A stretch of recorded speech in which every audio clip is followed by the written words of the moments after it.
আজকের গুরুত্বপূর্ণ আঞ্চলিক সংবাদে সবাইকে জানাই স্বাগত। আজ হলো 5 ফেব্রুয়ারি, বৃহস্পতিবার।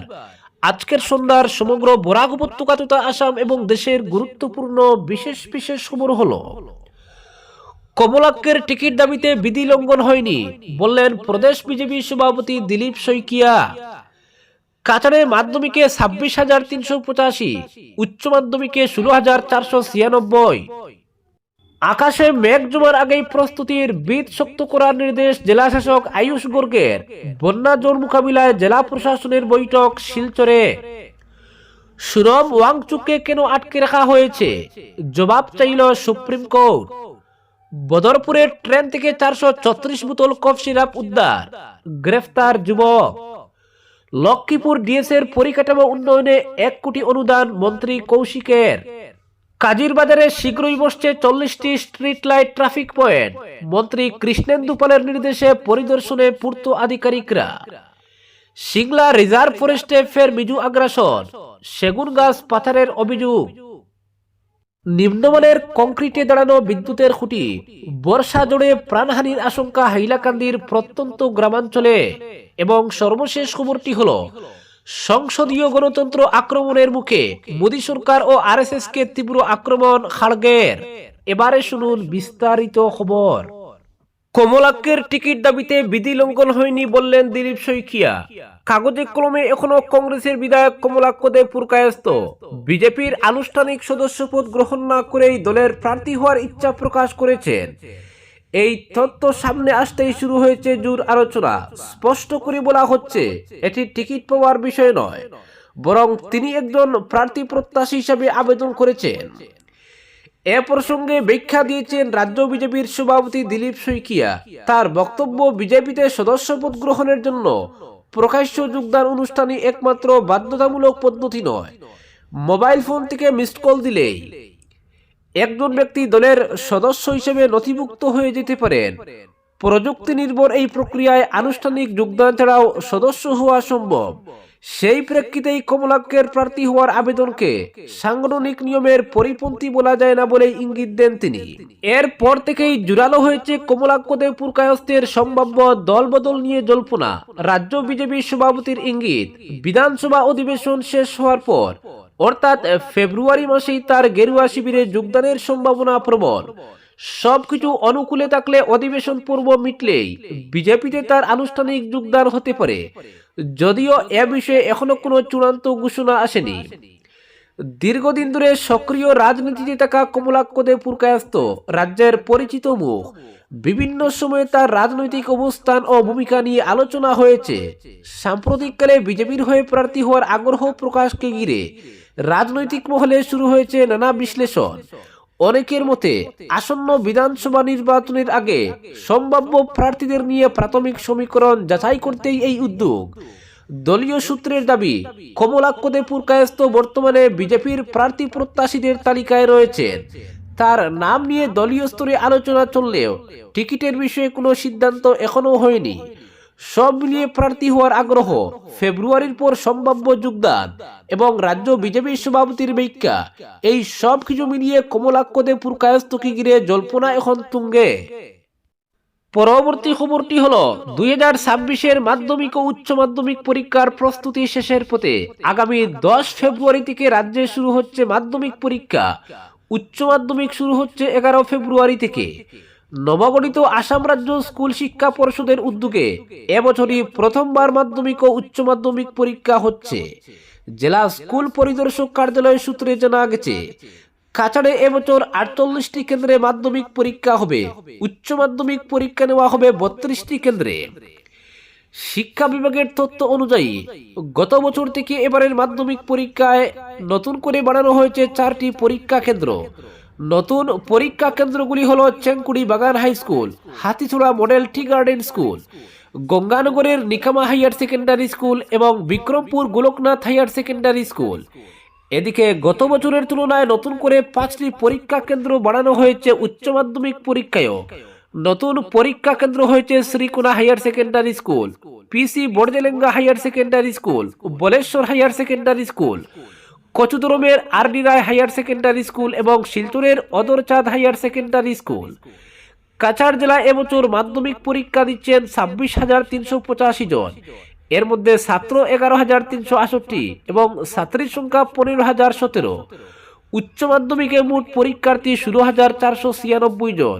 এর মধ্যে 7,078 জন ছাত্র, ছাত্রী 9,418 জন। স্কুল পরিদর্শক কার্যালয় সূত্রে জানা গেছে, এবছরের পরীক্ষায় বেসরকারি স্কুলের শিক্ষকদের ইনভিজিলেটর হিসেবে নিযুক্তি দেওয়া হবে না, সরকারি শিক্ষক দিয়েই চালানো হবে পরীক্ষা।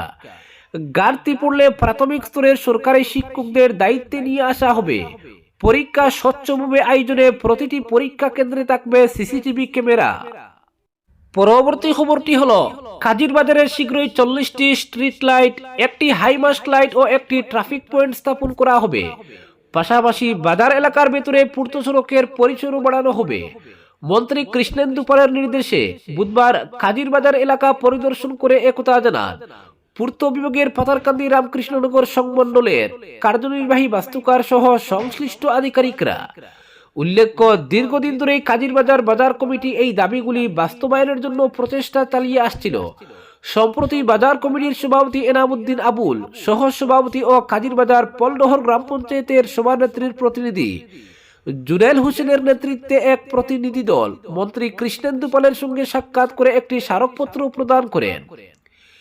এরপর মন্ত্রী তাৎক্ষণিকভাবে আসামবালা প্রকল্পের দায়িত্বপ্রাপ্ত নির্মাণ সংস্থা বিন্নি কনস্ট্রাকশনের কর্ণধার বাদল পালের সঙ্গে কথা বলে প্রয়োজনীয় পদক্ষেপ গ্রহণের নির্দেশ দেন। মন্ত্রীর নির্দেশের পরিপ্রেক্ষিতে বুধবার সন্ধ্যায় কাজিরবাজারে সরেজমিনে পরিদর্শন করেন পূর্ত বিভাগের পাথারকান্দি রামকৃষ্ণনগর সংমণ্ডলের কার্যনির্বাহী অভিযন্তা শৈবাল বিশ্বাস, রামকৃষ্ণনগরের এসডিও সুব্রত দাস, অসমবালা প্রকল্পের কোয়ালিটি ইনচার্জ সহ অন্যান্য বিভাগীয় আধিকারিকরা। তাদের সঙ্গে উপস্থিত ছিলেন বাজার কমিটির সহ সভাপতি জুনেল হোসেন, সম্পাদক খয়রুল হাসান খান, কোষাধ্যক্ষ সুহেল আহমেদ সহ অন্য সদস্যরা। পরিদর্শনকালে কার্যনির্বাহী অভিযন্তা শৈবাল বিশ্বাস জানান, বাজার সংলগ্ন পূর্ত সড়কে 40টি স্ট্রিট লাইট বসানো হবে এবং ট্রাফিক পয়েন্টে একটি হাইমাস্ট লাইট স্থাপন করা হবে। বাজার কমিটির দাবির ভিত্তিতে বাজারের ভিতরে সড়কের প্রস্থ বাড়ানো হবে।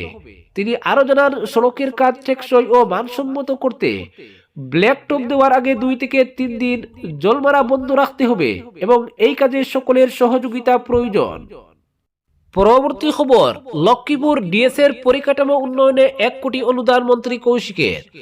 বহুদিন পর এক মহৎ উদ্দেশ্য নিয়ে একই মঞ্চে জনসমক্ষে এলেন লক্ষ্মীপুরের প্রাক্তন ও বর্তমান বিধায়ক, স্থান লক্ষ্মীপুর ডিএসএ। 8ম আসন্ন প্রিমিয়ার ক্লাব চ্যাম্পিয়নশিপ ক্রিকেটের লক্ষ্মীপুর ডিএসএ পর্যায়ের ফাইনাল।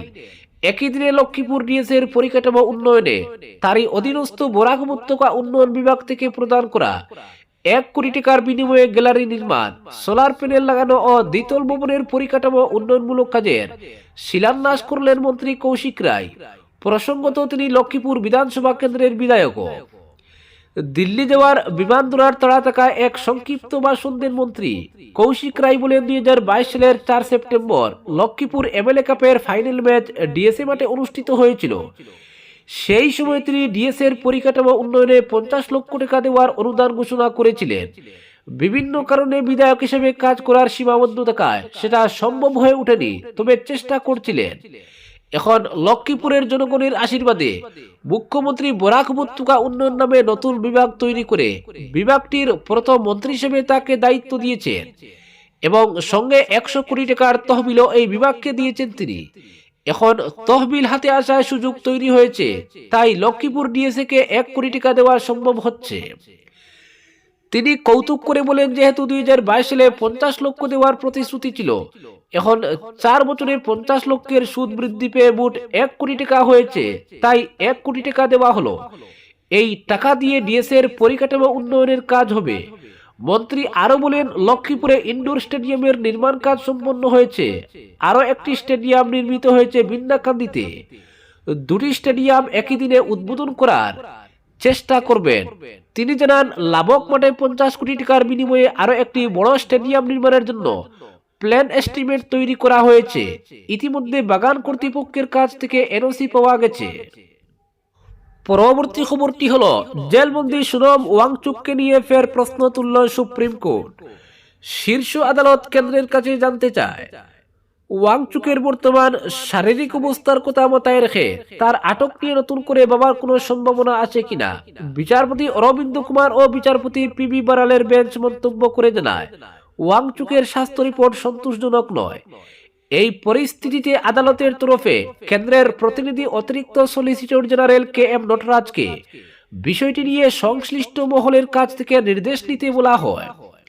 বেঞ্চ মৌখিকভাবে পর্যবেক্ষণ করে শুধু আইনি যুক্তি বা পাল্টা যুক্তি নয়, একজন আদালতের আধিকারিক হিসেবে বিষয়টি নিয়ে একবার ভাবুন। 2025 সালের 26 সেপ্টেম্বর আটকাদেশ জারি হয়েছিল, প্রায় 5 মাস হয়ে গেল। আমরা যে স্বাস্থ্য রিপোর্ট দেখেছি তাতে বোঝা যাচ্ছে তার শারীরিক অবস্থা ভালো নয়, বয়সজনিত কিছু সমস্যাও থাকতে পারে। এই পরিস্থিতিতে সরকার কি নতুন করে বিষয়টি বিবেচনা করতে পারে না? এর উত্তরে নটরাজ জানান, আদালতের এই প্রস্তাব তিনি সংশ্লিষ্ট কর্তৃপক্ষের কাছে তুলে ধরবেন। তবে শুনানির সময় তিনি দাবি করেন, গত বছর লেহতে হওয়া হিংসাত্মক ঘটনার জন্য ওয়াংচুকই দায়ী। ওই ঘটনায় 4 জনের মৃত্যু হয় এবং আহত হন 161 জন।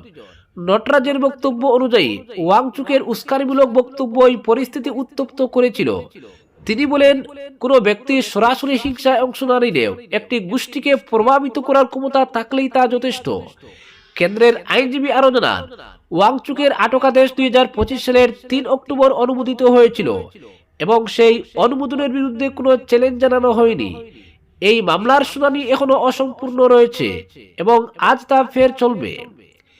এর আগের দিন অর্থাৎ মঙ্গলবার কেন্দ্র ও লাদাখের কেন্দ্রশাসিত অঞ্চল প্রশাসন সুপ্রিম কোর্টে জানায়, সীমান্ত সংবেদনশীল এলাকায় মানুষকে উস্কানি দেওয়ার অভিযোগেই ওয়াংচুককে আটক করা হয়েছে।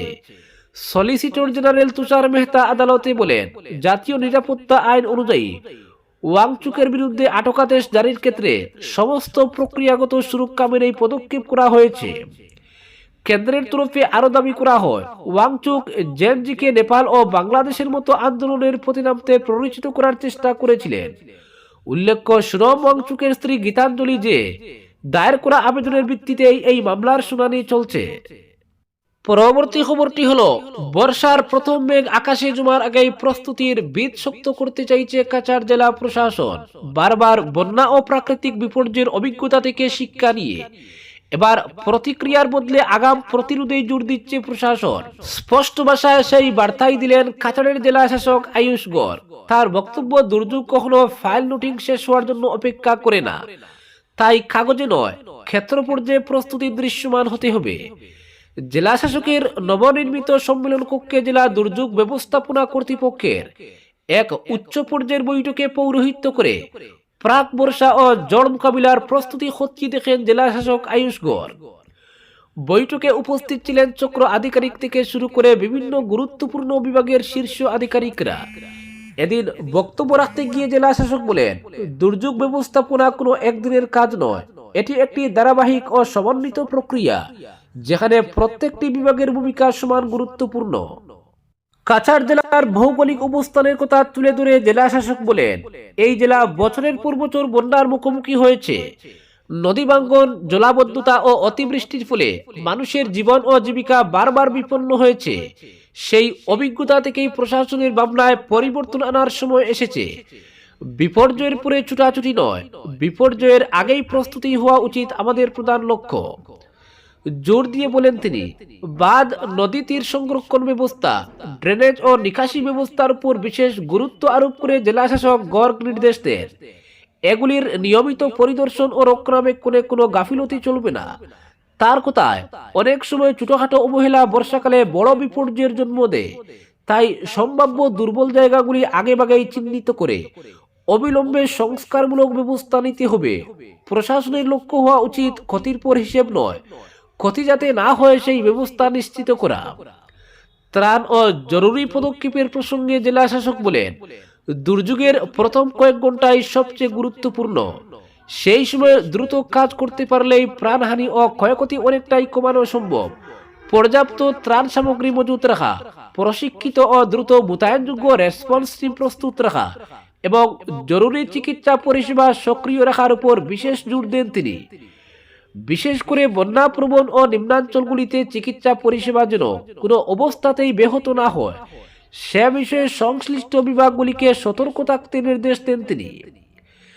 আগাম সতর্কতা ব্যবস্থা ও আন্তঃদপ্তর সমন্বয়ের বিষয়টিকে অত্যন্ত গুরুত্বপূর্ণ বলে উল্লেখ করেন জেলা শাসক।